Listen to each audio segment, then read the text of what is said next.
So what we're going to do is we're going to call the meeting to order of the Bexar County Voting Rights Coalition.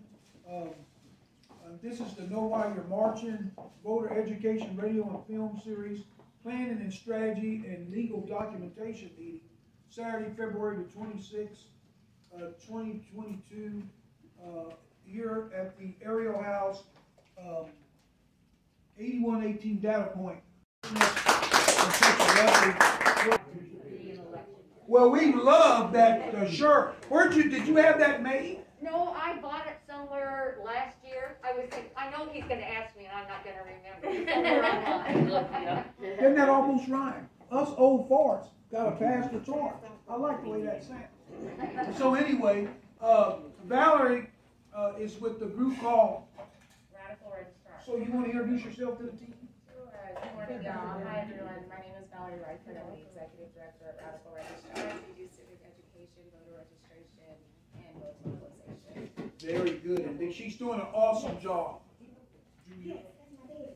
Hi everyone, my name is H. Drew Galloway, pronouns he, him. I'm the Executive Director of Bridge, which is an accelerator for social justice and democracy startups here in Texas. So really happy to be part of this discussion. Thank you. Hi, I'm Julia Longoria, and I'm with MALDEF. Very good. Thank you. In the upcoming on election day, is looking to speak with voters who have been impacted by SB1. And so this is a questionnaire to simplify because we all know, all of the people here understand that SB1 is complex.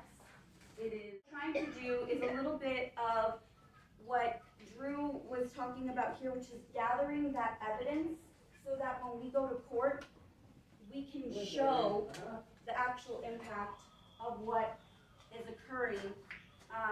Specifically, we are looking for voters in the communities of color, someone who is hearing impaired and needs help communicating with poll workers, someone who has difficulty commuting with poll workers because of speech problems or anxiety and needs help interacting with poll workers. Miss, putting in my driver's license. Right. They ask for your driver's license and they ask for your social security number.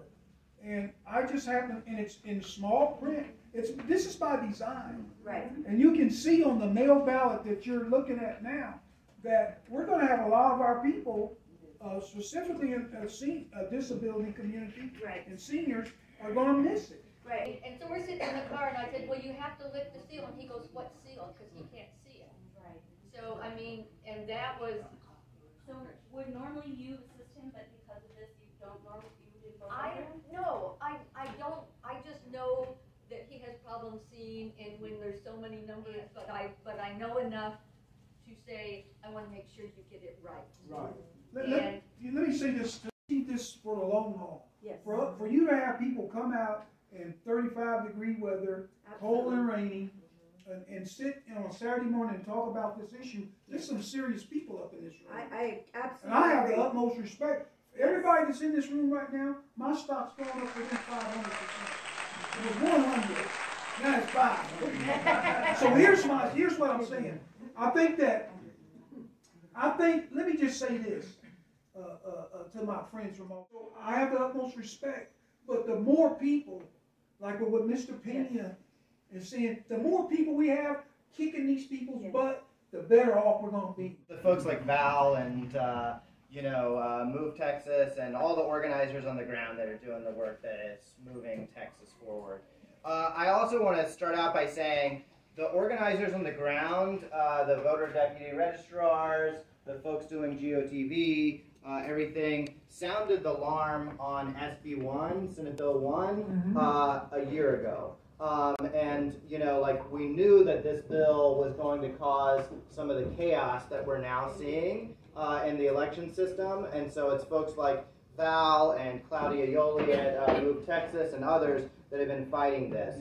So I have some updated data that I just want to share because as of Wednesday, roughly 30% of all mail-in ballots statewide have been rejected. What, well, say that again, everybody write that down. As of Wednesday, roughly 30% of all the mail-in ballots statewide have been rejected.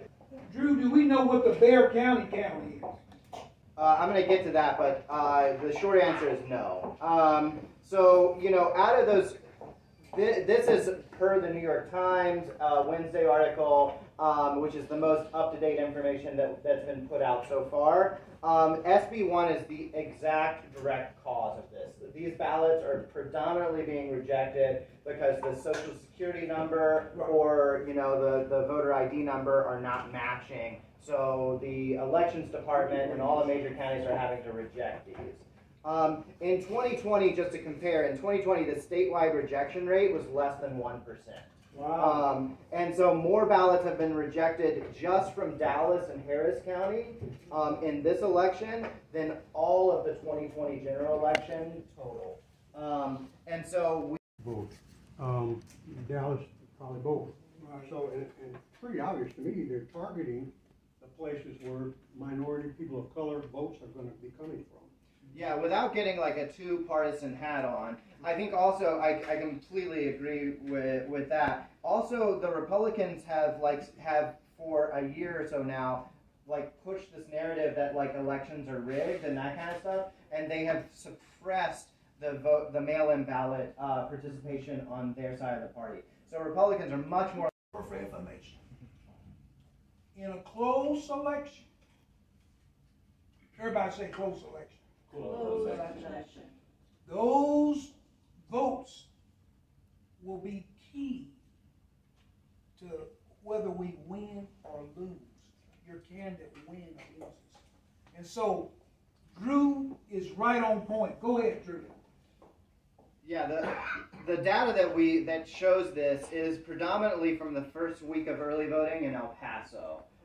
So El Paso County said that roughly in just their county, 2,300 ballots were rejected. 2,300 were received. 1,100 were rejected, so they had a really high rejection rate. 98% of those ballots were voters in the Democratic